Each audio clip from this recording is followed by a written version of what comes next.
It is really nice to have so many dreams in your eyes throughout your life.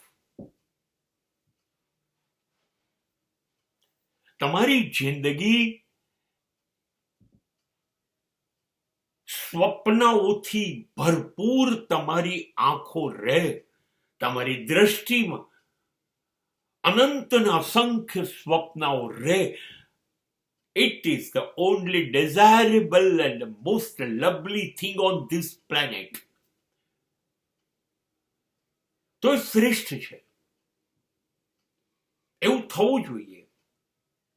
સ્વપ્ન આંખોમાં આંજવા જોઈએ અને પછી એની પાછળ જરૂરી જે પ્રયત્નો કરવા જોઈએ એ સ્વપ્નની સિદ્ધિ માટેના કરવા જોઈએ. સંમત. Fully agree with that. પણ જો તમારું સ્વપ્ન સિદ્ધ કરવા જતા તમારો સ્વાર્થ એ હદે તમે એટલા સ્વાર્થી બની જાઓ, એટલા લોભી બની જાઓ, એટલા લાલચુ બની જાઓ કે માત્ર તમારું સ્વપ્ન જ સિદ્ધ થાય એ તમારી દ્રષ્ટિમાં રહે અને એ સિદ્ધ કરવા જતા બીજા બધા કેટલા લોકોના સ્વપ્ન રોઈ જાય, ચકનાચૂર થઈ જાય.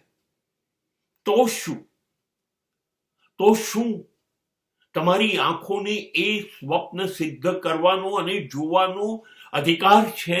આનંદ થશે જો બીજાની આંખોમાંથી તૂટેલા સ્વપ્ન આંસુઓ બનીને વહેતા હશે તો તમારી આંખ, તમારો ચહેરો ખુશીનો હશે? અને જો એવું થતું હોય તો you are doing crime. You cannot destroy anybody's dream knowingly or unknowingly. You cannot say it was not my intention to destroy his or her dreams.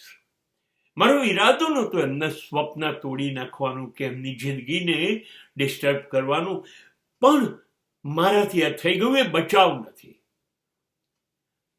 તો આ તમારું સ્વપ્ન સિદ્ધ થવા છતાં કેટલા લોકોના સ્વપ્ન ખંડિત થાય, એના ગુનેગાર બનશો.